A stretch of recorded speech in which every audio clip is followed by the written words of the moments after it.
هەر کەس ئەم سێشتە بکات. وەڵڵا برا زۆر موهیمە، هەر کەس ئەم سێشتە بکات.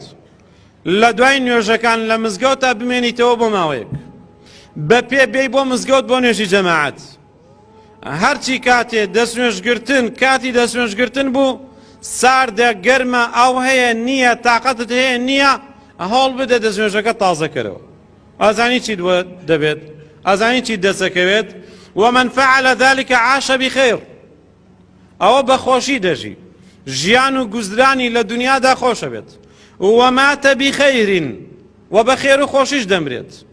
مردنێکە کات کەوا ئاسوودەیی تیا بەدی بکرێت بۆ کاتی مردنی و بۆ دوای مردنیشی.